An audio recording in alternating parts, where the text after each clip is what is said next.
पत्रकाराने विचारलं, कारण अमेरिकेच्या प्रतिनिधिमंडळानं दिल्लीला येऊन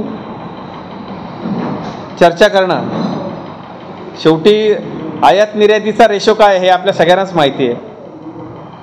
आज माननीय मुख्यमंत्र्यांनी सकाळी काही सूचना दिल्या, त्या जर आपण वाचल्या असतील तर दिल्लीपासून महाराष्ट्रापर्यंत आणि गल्लीपर्यंत भारतीय जनता पक्षाचं नेतृत्व काय व्हिजननं काम करतंय देशामध्ये, हे आपल्या माध्यमातनं सर्वसामान्यांपर्यंत जाणं अत्यंत गरजेचं आहे.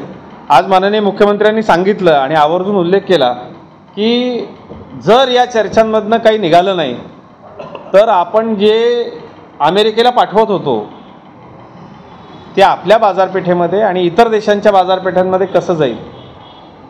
आणि जसा आपल्याला अमेरिका आडमुठे धोरण अवलंबवते तसं ज्या इतर देशांना अवलंबवलंय ते सगळे देश आता भारताचे नैसर्गिक मित्र म्हणून अत्यंत आवेगानं भारताच्या जवळ येत आहेत. ही आपल्यासाठी फार आनंदाची आणि जमेची बाजू आहे असं मला वाटतं. दोन मित्रांची चर्चा आहे असं पियुषभाई म्हणाले, त्यावरून आपली कूटनीतिक आणि आपलं व्यापारविषयक परराष्ट्रविषयक जे ठाम धोरण आहे ते सुद्धा त्याच्यामधनं स्पष्ट होतं आहे. आज 2014 पर्यंत देशाच्या आर्थिक वाटचालीचा वेग जो आपण बघितला तो खरंच संत होता. या काळामध्ये देशाचं स्थूल राष्ट्रीय उत्पन्न केवळ 2.4 ट्रिलियन डॉलर्सपर्यंत होतं. धोरण लकवा, महागाई, भ्रष्टाचार या सगळ्यामध्ये एक कर संकलनाची जी पद्धत होती त्या पद्धतीच्या बाबतीमध्ये फार मोठा गोंधळ असल्यामुळे एक प्रकारच्या अस्थिरतेचं वातावरण भारतात होतं, हे आपल्याला नाकारता येणार नाही. जीएसटी कर आकारणीच्या पहिल्या टप्प्याची मी आठवण आपल्याला करून देतो. 1 जुलै 2017ला तो सुरू झाला. तब्बल 17 वर्ष देशाला अशा कररचनेची प्रतीक्षाच होती. 2017ला ती संपुष्टात आली. सुधारणांचा वेग झपाट्यानं वाढला आणि या रिफॉर्म्समुळे देशामधली 25 कोटीची लोकसंख्या दारिद्र्यरेषेच्या बाहेर आलेली आहे. आणि हे पुरवण ही आकडेवारी आहे. जागतिक पातळीवरती प्रचंड आर्थिक अस्थिरता सुरू आहे. अशा परिस्थितीमध्ये भारताची अर्थव्यवस्था येत्या काळात जगात 3ऱ्या क्रमांकावरती पोहोचणार आहे असं जागतिक वित्त संस्थांनी अहवाल दिलेला आहे. जागतिक वित्त संस्थांनी, हे काही भारतीय जनता पक्ष म्हणत नाही आहे, हे भारतातले कोणी लोक म्हणत नाही, तर हे जागतिक वित्त संस्थांनी अशा पद्धतीचा हा एक अहवाल आपल्याला दिलेला आहे. आता सरकारचं याच्यामध्ये म्हणणं काय आहे तर गरिबाला, मध्यमवर्गीयांना, लहान मोठ्या उद्योजकांना, व्यापाऱ्यांना याचा मोठा फायदा होणार आहे. त्यामुळे विरोधकांनी प्रत्येक मुद्द्याला, विशेषतः काँग्रेसला राजकीय वळण देण्याची जी घाणेरडी सवय लागलेली आहे त्यानुसार या विषयावरती सुद्धा ते वेगवेगळे मत प्रदर्शित करतायत. परंतु सुज्ञात सांगणे न लगे याप्रमाणे जनतेला कळतंय. जनता अत्यंत चांगल्या पद्धतीनं या सगळ्या बदलांचं स्वागत करते. आपल्याकडनं अपेक्षा इतकीच आहे की हा विषय अधिक चांगल्या पद्धतीनं आपण जर लोकांपर्यंत पोहोचवला तर लोक आपापल्या स्लॅबमधलं जीएसटी बिल मागतील. ते जीएसटी बिल मागितल्यामुळे आपण जगामध्ये 3ऱ्या क्रमांकाची अर्थव्यवस्था होण्याकरता अतिशय वेगानं पुढे जाऊ. 2 स्लॅब फक्त आता आपल्याला शिल्लक राहिले, 18% आणि 5%. 4 स्लॅबच्या ऐवजी जीएसटीच्या फक्त 2 स्लॅबमध्ये आता देशाच्या जनतेला व्यवहार करता येणार आहेत. आणि याचा प्रचंड मोठा फायदा शेतकरी, व्यापारी, लघुउद्योजक या सगळ्यांना होणार आहे. किमती कमी झालेल्या आहेत. आपण जर आताही जुना स्टॉक संपेल, नवीन स्टॉक सगळं मार्केटला येईल, त्यावेळेला लोकांना नवीन कररचनेप्रमाणे आपल्याला कर लागतोय का, तसे बिल्स आपल्याला मिळत आहेत का आणि त्याचा फायदा प्रत्यक्ष आपल्यापर्यंत येतोय का. आणि या व्यवस्थेमध्ये हे जे सगळं शासनानं, केंद्र सरकारनं केलं आहे हे सामान्यांकरता केलेलं आहे. साठेबाज, नफेखोर, कर चुकवेगिरी करणारे, आपल्याला माहिती आहे या देशामध्ये असे अनेक व्यवसाय होते जीएसटीच्या स्लॅबच्या येण्यापूर्वी की ते लोक कधीच या देशाला कर देत नव्हते, करोडो रुपये रोज कमवत होते. ते सगळे व्यवसाय काय आहेत त्याची मला वेगळं सांगण्याची आवश्यकता नाही, पण ते सगळे आपण वेगवेगळ्या स्लॅब्समध्ये घेतलेत. उद्देश फक्त इतकाच आहे की देशाच्या आर्थिक तिजोरीमध्ये भर पडावी. शासन जे पैसे GSTच्या रूपानं गोळा करतात, शेवटी तो पैसा आपल्या दारासमोरचा रस्ता बांधण्यापासून ते आपल्या परिसरामध्ये छोटे छोटे विकास कामं करण्यापर्यंत तोच पैसा आपल्यापर्यंत परत येत असतो. त्यामुळं शासनानं, केंद्र सरकारनं दिलेला हा जो सगळा टॅक्स रूपी दिलासा आहे हा सामान्यांना मिळावा, याकरता सामान्यांनी सुद्धा आग्रह धरला पाहिजे आणि पत्रकार मंडळींनी त्याच्यामध्ये जनजागृती केली पाहिजे, असं आवाहन मी आपल्याला करतो. या विषयामधले उत्तर महाराष्ट्राच्या आणि महाराष्ट्राच्या राजकीय विषयावरचे काही राजकीय प्रश्न असतील तेही आमंत्रित.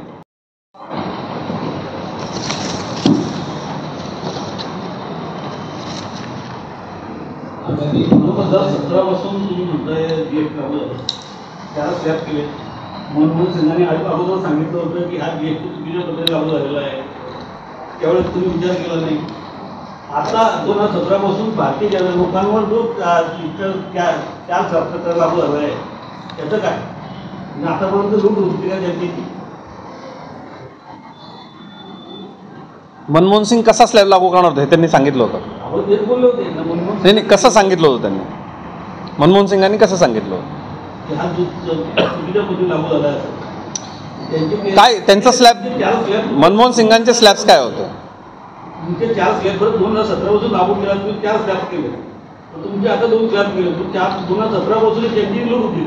एखादी गोष्ट आपण केल्यानंतर त्याच्यामधले प्रोज अँड कॉन्स आपल्याला कळतात.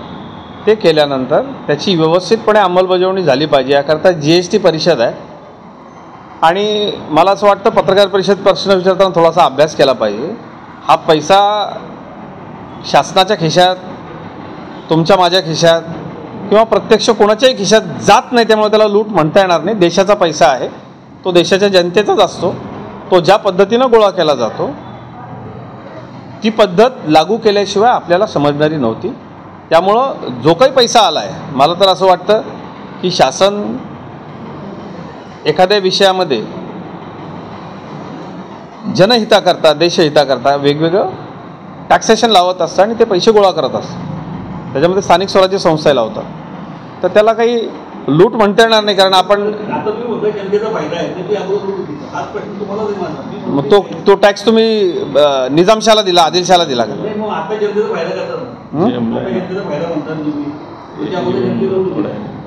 जनतेची लूट कशी म्हणता येईल तुम्हाला?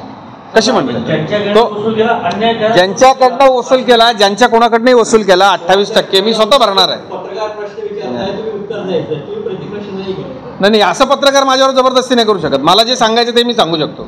हे तुम्ही मला नाही सांगायचं. पत्रकार कसं काय मला प्रश्न विचारतील, मी कसा प्रतिप्रश्न करू शकणार नाही? असं थोडी जास्त पत्रकार परिषद असते. पत्रकार परिषदेमध्ये मी पण संपादक होतो साहेब. लूट कशी म्हणता येईल याला? हे पैसे जे आहेत आणि ते तुम्ही मला नाही सांगायचं. नाही, हे मला नाही सांगायचं. मी संपादक होतो, हे तुम्ही मला सांगू नका. पत्रकार म्हणजे पत्रकार परिषद याचा अर्थ असा नसतो की पत्रकारांनी काही प्रश्न विचारायचे. मी संपादक होतो. याला लूट कशी म्हणता येईल तुम्हाला? जे पैसे तेवढं टॅक्सेशन कमी होणार आहे. त्याला तुम्ही शब्दात पकडू नका, त्याला तुम्ही याच्यामध्ये पकडा. ते लावल्याशिवाय त्याची अंमलबजावणी केल्याशिवाय ते काय स्वरूपात कसं काम करणार आहे? त्याच्यामध्ये GST परिषद काम करते. देशाच्या सगळ्या राज्यामधले प्रतिनिधी असतात आणि तो पैसा केंद्राकडे जातो साहेब. मी संपादक होतो, त्याच्यामुळे तुम्ही मला ते सांगू नका.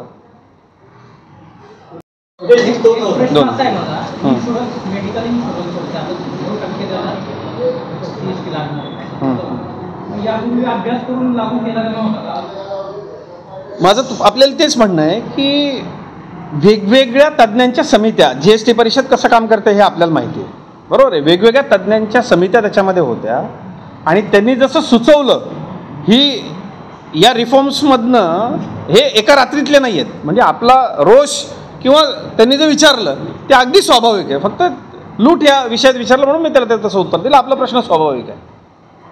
GST परिषदेच्या समोर देशामधनं अनेक विषय येतात. GST परिषद कसं काम करते हे आपल्याला मला वेगळं सांगायला नको.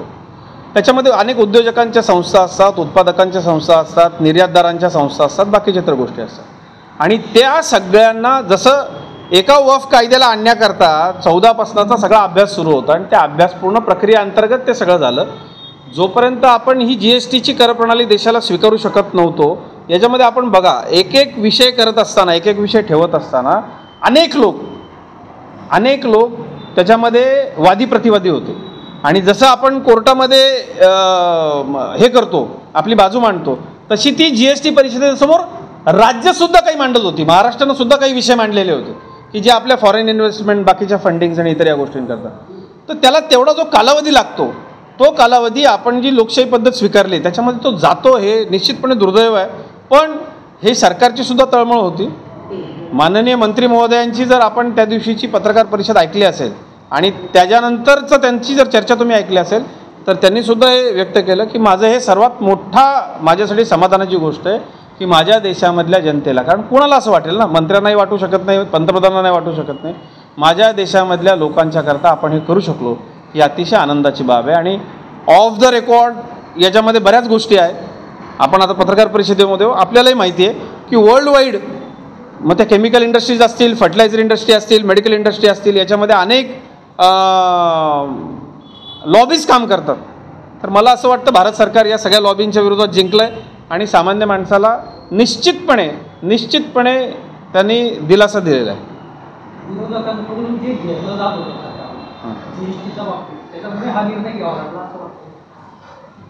विरोधक तर अनेक वर्ष घेरत होते, म्हणजे मला असं वाटतं नाही. कोणी, मी आपल्याला परत एकदा सांगतो अत्यंत प्रामाणिकपणे, म्हणजे परवाला जेव्हा आम्ही पियुषभाईंच्याबरोबर बसलो होतो तर त्यांनी सांगितलं की तुम्ही देशामध्ये जा हे लोकांपर्यंत. आणि माझी आपल्याला एक फार नम्र विनंती आहे, हा राजकारणाचा विषयच नाही. म्हणजे बघा, घेरत तर तेव्हापासूनच होतं जेव्हापासून आलं, त्यांना आणता आलं नाही हे दुर्दैव होतं.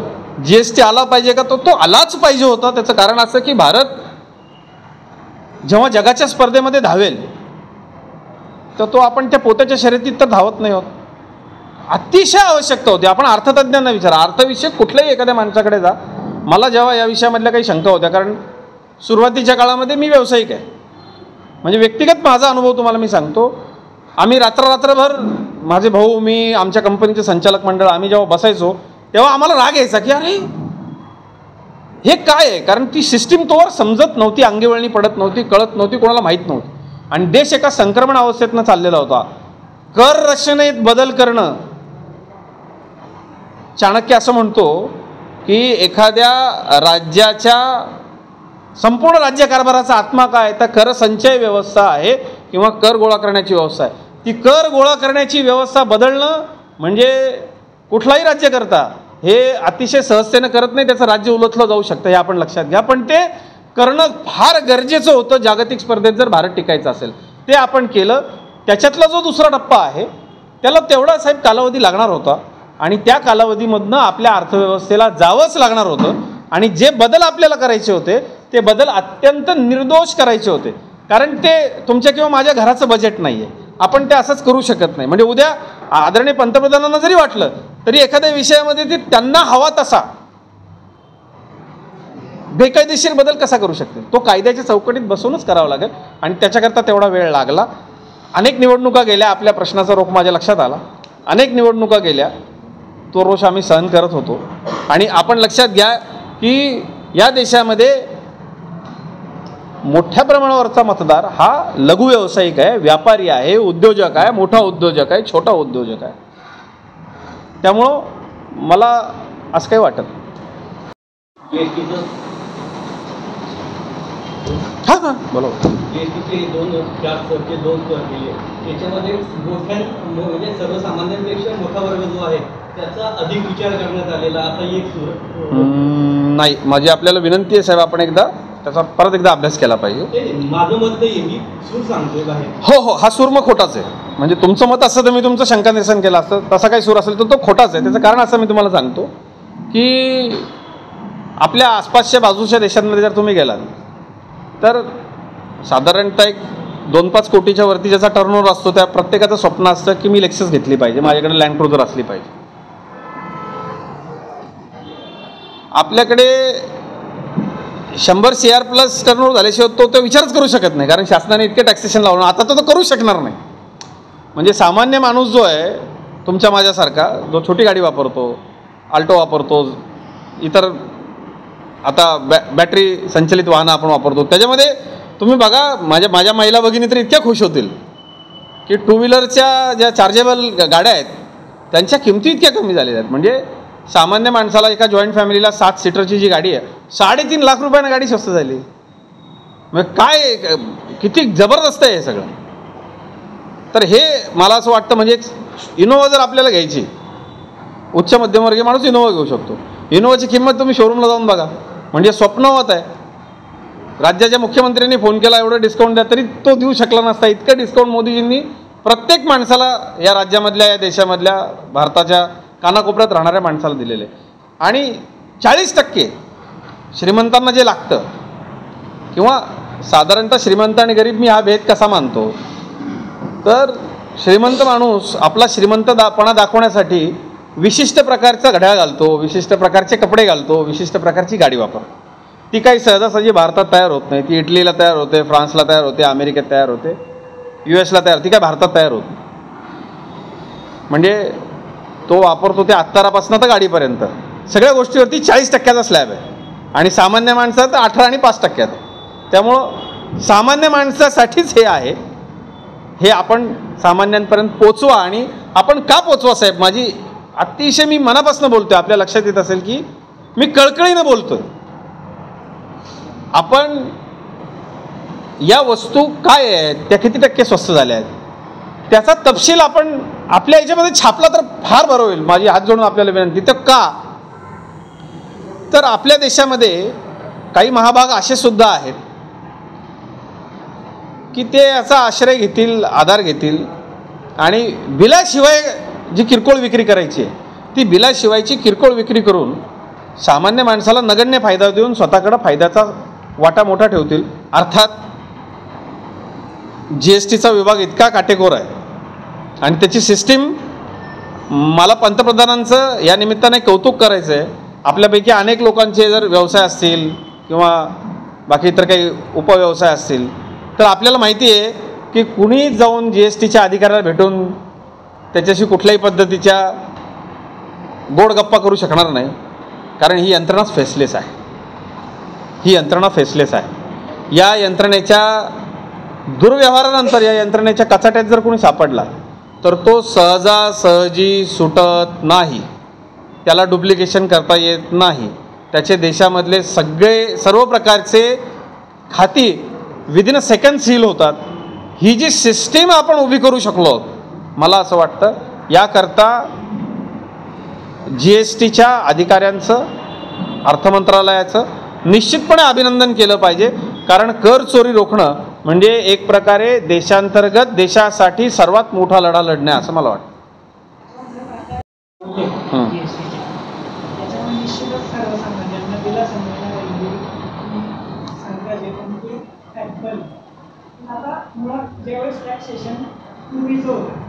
त्याच्यामध्ये संचालक मोठं होतं देशभरात, हा जो डिफरंट होणार आहे, आता ते टॅक्सेशन कमी होत आहे.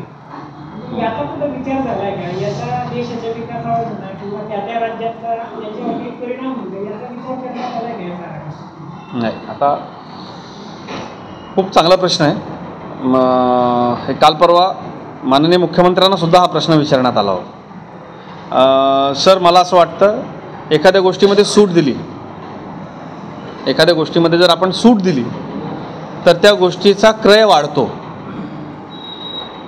आणि चलनवलन वाढलं, टर्नओव्हर वाढला, म्हणजे एखादा व्यापारी जेव्हा डिस्काउंट देतो 60, 40, 50 काहीतरी टक्के, तर त्याचा उद्देश असतो की त्याचा टर्नओव्हर वाढावा. आणि एकूण जर देशपातळीवरती आपण जर बघितलं तर मी मगाशी जसा उल्लेख केला, तर हे सगळं केल्यानंतर आपल्या देशामध्ये ज्या पद्धतीची एक प्रकारची वेगळी क्रांती अस्तित्वात येणार आहे, त्यानं भारताची अर्थव्यवस्था जगात 3ऱ्या क्रमांकावरती जाणार आहे. याच्यानं खरेदी वाढेल. आपण एक लक्षात घेतलं पाहिजे की जागतिक पातळीवरती एक पेपर मी प्रवासाच्या दरम्यान वाचत होतो, आणि एका आयर्लंडच्या महिलेनं, जी आता अमेरिकेमध्ये राहते, तिनं लिहिलेला तो पेपर होता आणि त्याच्यामध्ये ती असं म्हटली की भारतीयांना जी बचतीची सवय आहे आणि तिनं भारतीयांच्या बचतीबाबत, म्हणजे भारतीय बाबा करतो ती बचत वेगळी, भारतीय आई करते ती बचत वेगळी, आई वडिलांनी आपल्या मुलांकरता केलेली बचत वेगळी. म्हणजे आपल्याकडे साधारणतः अशी परिस्थिती आहे की मला जर भाचा झाला किंवा भाची झाली तर मामा म्हणून मी त्यांच्याचकरता बचत करतो, मावशी आपल्या मुलांकरता, बहिणीच्या मुलांकरता बचत करते. तर ही जी सिस्टीम आहे ही जगामध्ये इतर कुठंच अस्तित्वात नाही, इतर कुठंच अस्तित्वात नाही. आपल्याकडे लग्नामध्ये अनेक समाजांमध्ये अशी पद्धत आहे की मामेरा द्यावा लागतो, मामाकडनं पैसे द्यावे लागतात. म्हणजे सुधा मूर्ती त्याकरता अत्यंत चांगलं उदाहरण आहे की आपण गोळा केलेले 5,000 रुपये नवऱ्याला इन्फोसिसच्या संचलनाकरता त्यांनी दिले होते. तर ही जी बचतीची जी सवय आहे भारतीयांकडे पैसे आहेत का तर निश्चितपणे आहेत. ही जी बचतीची सवय ही कुठल्याही मंदीमध्ये आपल्याला तारून नेते.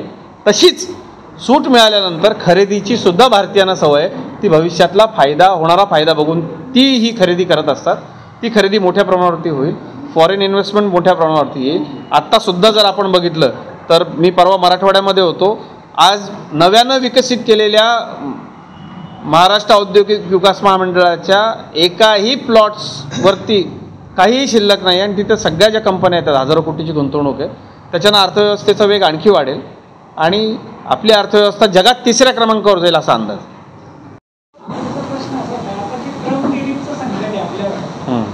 डिपेंड करण्यासाठी हा बदल करणं क्रमप्राप्त होतं का? आणि दुसरा प्रश्न असा आहे की भारतीय जनता पार्टी स्वदेशीचा पुरस्कार करते, त्या दिशेने आपल्याला एक पाऊल आहे. मला असं वाटतं की आपण जो दुसरा प्रश्न विचारला तो अत्यंत रास्त आहे साहेब. आपण जर आता बघितलं असेल तर बऱ्याच व्यापाऱ्यांनी देशामध्ये स्वदेशीकडे चला असं सांगितलं आहे. स्वयंप्रेरणेनं लोक त्याचा अवलंब करत आहेत. आणि साहेब ही मुक्त अर्थव्यवस्था आहे, मी आपल्याला सांगतो. जसं आपण चीनचा माल वापरू नका असं म्हणतो, त्याच वेळेला अमेरिकेला तोंड देण्याकरता जर चीनला आपल्याला बरोबर घ्यावं लागलं तर हा कूटनीतिक भाग असतो. ते राजकारण ज्याला कळतं त्याला अत्यंत चांगल्या पद्धतीने कळतं. अमेरिकेच्या बाबतीत जर आपण म्हणाल तर अमेरिकेला अटलजीसुद्धा घाबरले नव्हते, अमेरिकेला मोदीजीसुद्धा घाबरलेले नाही. आपल्याला आठवत असेल अमेरिकेने त्याही वेळेला आपल्यावरती निर्बंध लादले होते आणि नंतर ते अमेरिकेनंच मागं घेतले होते. हा इतिहास आहे आपला. त्याचं कारण मी मगाशी जे सांगितलं ना तुम्हाला की लांबच्या प्रवासाला जायचं तर घरातून दशम्या बांधून निघणारे लोक आपण आहोत. कोण आपल्याला उपाशी, जगाच्या बाजारामध्ये भारताला उपाशी मारू शकेल असा देश अजून पैदा झालेला नाही. एखाद्याचं श्रेष्ठत्व ते असतंच, ते आहेच, ते अर्थदृष्ट्या सुद्धा आहे. अर्थविषयक अँगलनं त्याची किंमत भारताला अत्यंत चांगल्या पद्धतीने कळते. आणि मी आपल्याला इतकंच सांगतो की त्याही विषयामध्ये अमेरिकेकडून स्वतःहून चर्चा सुरू आहे. यामध्ये भारताच्या कूटनीतिक विजयाची बीजं दडलेली आहेत असं मला वाटतं. आणि भारतीय माणूस मुळातच फार हिशेबी आहे आणि तो नियोजनात्मक चालतो. त्यामुळं आपल्याला उपाशी मारू शकेल असा देश कुठला आलेला नाही. स्वदेशीकरता मात्र हे केलेलं आहे. हे अनेक दिवसापासून सुरू होतं, ते आत्ता झालं आहे. त्यामुळे अमेरिकेच्या ट्रम्प बाबांनी काहीतरी जागतिक पटलावरती येऊन बोलणं भारताबाबत आणि हे येणं, मला असं वाटतं ते हा योगायोग आहे. पण भारतीय जनता पक्षाला स्वदेशीच्या करता हे करायचं होतं का तर निश्चित करायचं होतं. त्याचंच हे उत्तर आहे. राजकीय विषय यांनी जयंत पाटलाविषयी बेताल वक्तव्य केलं आहे. संपूर्ण टीकेची नोट त्यांच्यावर या ठिकाणी उठलेली आहे. पण शरद पवार यांनी मुख्यमंत्र्यांना कॉल केला आहे की आपल्या नेत्यांना आवर घातला पाहिजे. नाही, तो दोन्ही बाजूने घातला गेला पाहिजे. वक्तव्याचं मी समर्थन करत नाही. गोपी शेट माझे मित्र आहेत, कालच माझ्याबरोबर होते मंत्रालयामध्ये, आम्ही दुपारी सोबत होतो. पण रानावनामध्ये फिरणारा मेंढपाळाचा मुलगा आहे, त्यांची भाषा शिवराळ आहे आणि सहजपणे व्यक्त होणारा कार्यकर्ता आहे. त्यांना माझ्यासारखं तुमच्यासारखं पत्रकारितेचं बॅकग्राऊंड नाही, खूप शब्द पांडित्य नाही, शब्द लालित्य नाही, शब्द सामर्थ्य नाही. रानावनामध्ये फिरणारा मेंढपाळाचा पोरगा आहे, त्याची कोणी कागाळी केली तर त्याला जी भाषा येते त्या भाषेत तो उत्तर देतो. मला असं वाटतं ही महाराष्ट्राच्या ग्रामीण जीवनामध्ये सहज बोलली जाणारी भाषा आहे. ते त्यांचं काम करतायत, तुम्ही त्यांच्या वाटेला जाऊ नका. पण तुलनेनं सभ्य समाजामध्ये आणि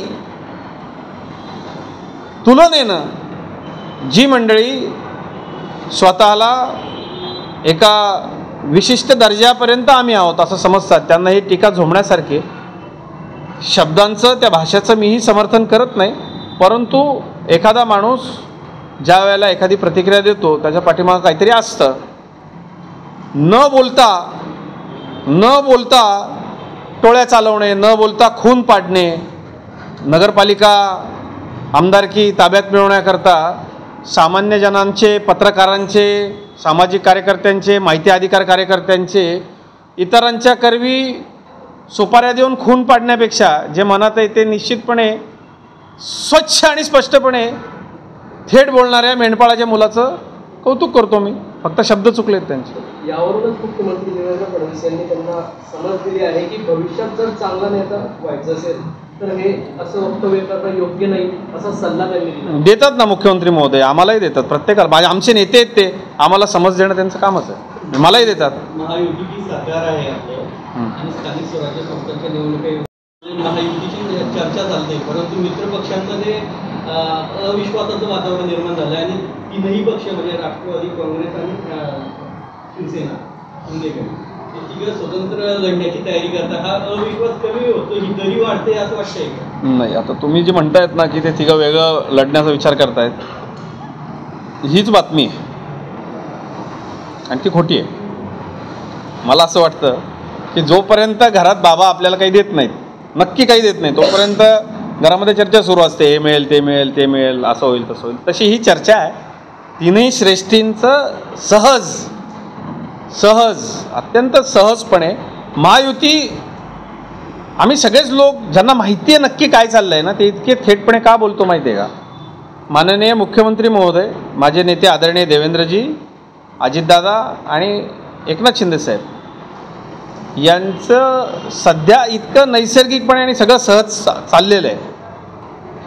तर ते बरेच लोक असे आहेत, त्यातले बरेच लोक मला माहिती आहेत, ते संध्याकाळी कुठं जातात, त्यांचा स्पॉन्सर्ड कोण आहे, मग चर्चा होते. आता मी त्याच व्यवसायातला असल्यामुळे मला अतिशय चांगलीच माहिती आहे की पॅकेजेस कसे कसे आहेत. आणि ते पॅकेजेस फक्त याचे आहेत की शिंदेसाहेबांमध्ये आणि फडणवीस साहेबांमध्ये कशी दरी टाकता येईल, महायुतीचं चांगलं चाललं आहे त्याच्यामध्ये विस्तावाचा खडा कसा टाकता येईल या विषयामध्ये. आणि कसं असतं, शेवटी दुसऱ्या गावापर्यंत, दुसऱ्या माणसापर्यंत शब्द येईपर्यंत त्याची बिरबलाची खिचडी झालेली असते, ते बदलतात आणि मग त्याला अफवेचं रूप येतं. त्यामुळं हे असं सगळं मनातनं काढून टाका. आपल्या माध्यमातनं महायुतीच्या सर्व कार्यकर्त्यांना मला इतकंच सांगायचं आहे की आपण सोबत लढणार आहोत. आपले नेते अतिशय ताकदीनं सोबत आहे, त्यामुळे तुम्ही कुठल्याही चर्चांकडे अजिबात लक्ष देऊ नका. हां,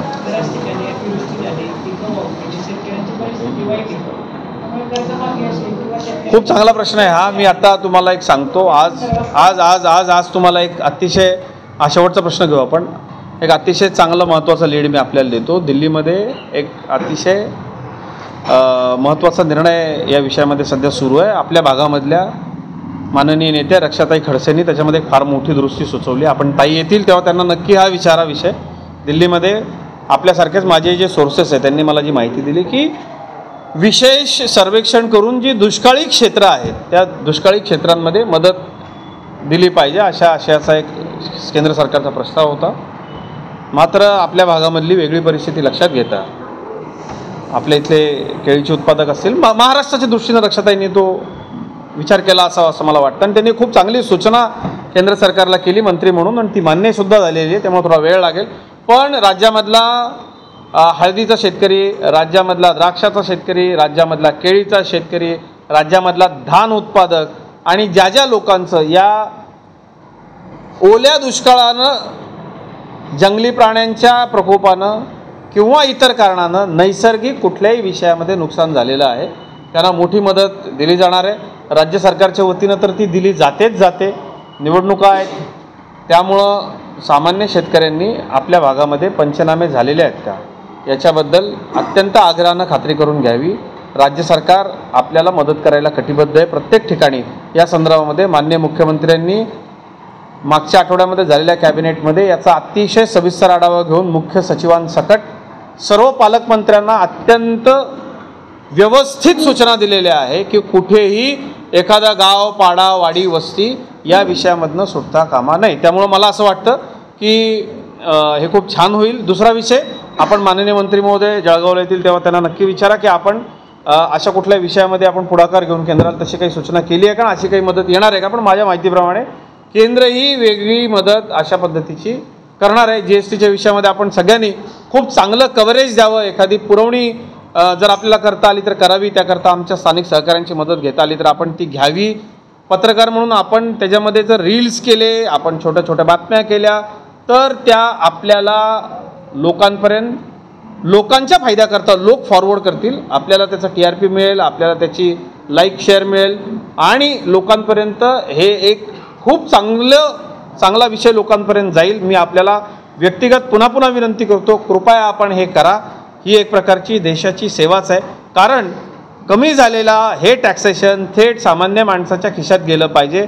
याचा इतर लोकांनी गैरफायदा घेता कामा नये. ते आपल्या हातामध्ये, आपण ते करा. धन्यवाद.